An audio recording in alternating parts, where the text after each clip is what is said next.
bëjmë ditën e parë dhe të mbetet me ditën e parë, për dëshirojmë të ashtrim diskutimin gjatë tërë muajit tetor, të paktën përveç edhe bisedave tona tjera gjatë krejt vitit. Po flasim për diçka që për ju është një realitet i përditshëm, me të cilën ju ballafaqoheni çdo ditë dhe kush më mirë se ju mund të na tregoj për një rëndësi edhe një kujdes të shtuar të kontrolleve edhe mos lënje pas dorës kontrollat e vazhdueshme.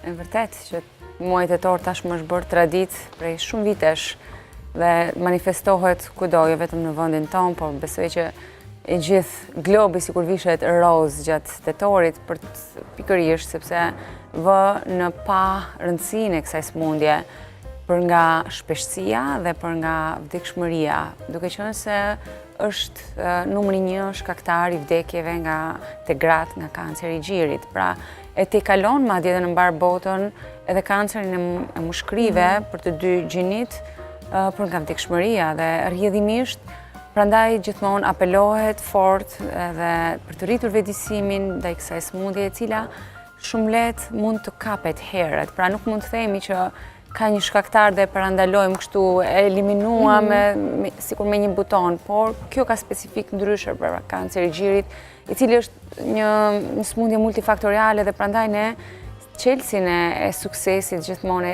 e theksojmë është pikërisht kapja në kohë para zbulimi i hershëm.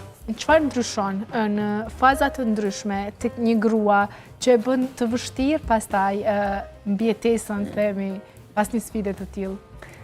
Sigurisht, në gjithë sëmundjet tumorale, zbulimi i hershëm rrit shancat për një mbijetesë shumë të lartë. Dhe veçanërisht te kanceri i gjirit, është treguar me shumë studimeve që nëse diagnostikohet në stadin e parë, pothuajse shërimi është diku 90%, 80-90%. Ndërkohë që me rritjen e stadeve, sigurisht sëmundja tashti nuk është vetëm e lokalizuar në gjë, por ajo nëpërmjet rrugëve limfatike edhe rrugëve të gjakut, hematogjene, mund të shkojë në gjëndrat limfatike dhe në organe tjera. Dhe këtu pastaj bëhet shumë e vështirë trajtimi, sepse kërkon procedura që të jenë shumë invazive, qoftë ato kirurgjikale, qoftë edhe terapitë e tjera sistemike të cilat futen në lojë.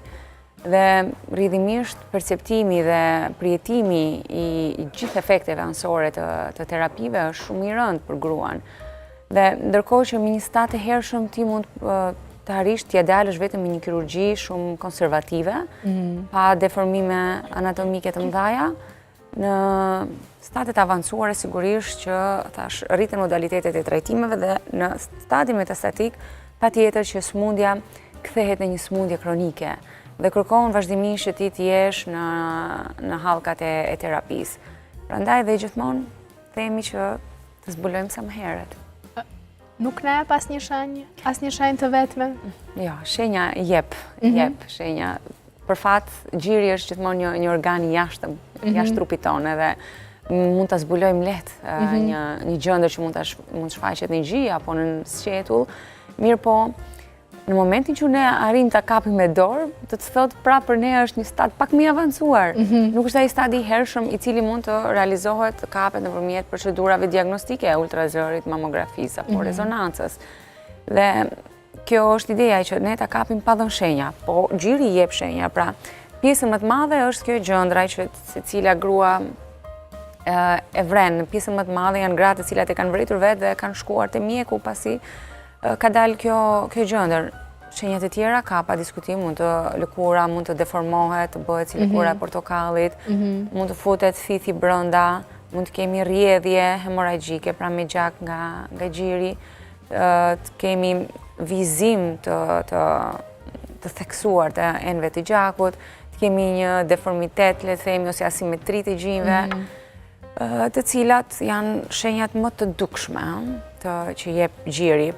Pa shkuar pastaj në të mos flasim nëse ka metastazuar diku, ku kemi dhe dhimbje të eshtrave, mund të kemi nëse ka metastazuar pra në kocka, mund të kemi probleme me frymarrje nëse metastazat kanë kapur mushkrit, apo probleme neurologjike nëse ai ka shkuar në tru, ku janë 3 pjesët anatomike ku gjiri metastazon dhe prandaj themi që ta kapim edhe të të jemi të vetëdijshëm, ta dëgjojmë trupin tonë në sinjalin më të parë që na jep, sepse unë mendoj që secili e ndjen trupin e vet kur diçka nuk shkon. Dhe pavarësisht nëse nuk e prek, duhet të orientohemi dhe të drejtohemi te mjeku.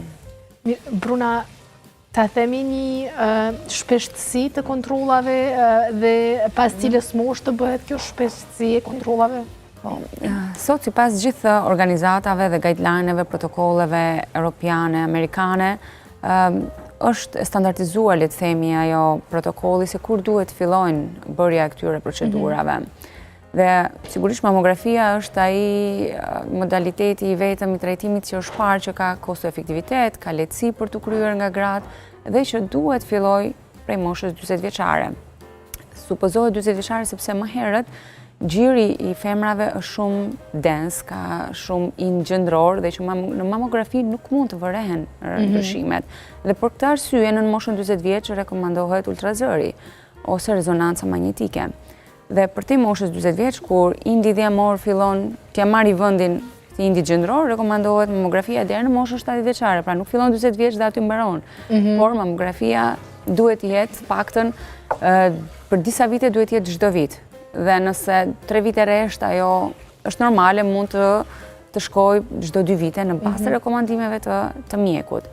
Por ka dhe diçka që secila grua duhet të ketë një pedigre gjenetike, një histori të marrë nga mjeku, sepse ka gratë të cilat kanë një predispozit më të shtuar, kur kanë të afërm të prekur me kancerin e gjirit. Pra, nëse ka nënën, motrën, tezën, gjyshen, hallën, sigurisht ato kanë ju shtohet një rrezik më shumë se popullata tjetër. Dhe për të arsye ato mund që të fillojnë teste depistuese shumë më herët se mosha 40 vjeçare, kur është me rregull të fillohet mamografia. Dhe për këtë arsye ato mund të fillojnë në 35 vjeç apo 30 vjeç, varësisht një historie të marrë në mënyrë të kujdesshme. Dhe pra testimi duhet jetë shumë i personalizuar nga njëra grua te tjetra. Por sigurisht është e rëndësishme që ta fillojmë të bëjmë një ultrazë në një moshë sa më të hershme, pra në moshën 25 vjeçare apo 30 të kemi një ultrazë, sepse edhe në këtë grup mosh kemi disa patologji të tjera benigne të gjirit, që janë fibroadenomat, që janë cistet, hiperplazi, të cilat futen në grupin e patologjive benigne, por është mirë t'i dimë nëse janë aty dhe të përcillen. Nëse ka nevojë të intervenohet, atë e vendos pastaj kirurgu. Prandaj duhet gjithsesi të jemi të vëmendshëm dhe të mos i neglizhojmë edhe kontrollat para moshës 40 vjeçare. Ju përmendet ultrazërin dhe përmendet edhe mamografin. Ne tashmë të gjithë e dim keq kuptimet ose mitet lidhur me mamografin. Vazhdon në shumicën e grave të qëndrojnë themi keq informimet për mamografin dhe sa prej tyre mund të jenë të vërteta. Çfarë mund të na thuani ju sot me të gjitha zbulimet dhe avancimet ndoshta edhe të mamografive, të teknologjive më të reja për ndikimin e tyre në trupin e një gruaje? Avancimet e evolucionit në mjekësi është shumë evident dhe çdo aparatur ka ardhur duke u sofistikuar dhe duke u përmirësuar. Sidomos mamografitë të cilat përdoren për depistim, screening, ato kanë një dozë rrezatimi shumë më të vogël se sa ajo diagnostike kur veç dyshohet edhe ti shkon të bësh një mamografi të cila ka një ekspozim rrezatimi më të madh. Pra kemi një ndryshim mes dy mamografive, ato që përdoren për depistim dhe që kanë një rrezatim shumë më të vogël, krahasuar me mamografitë diagnostike. Dhe kudo mamografia është parë që e zbulon atë tumorin para se ai të jap shenja, 2-3 vite përpara se ai të jetë i dukshëm nga gruaja, pra ta preki me dorë. Dhe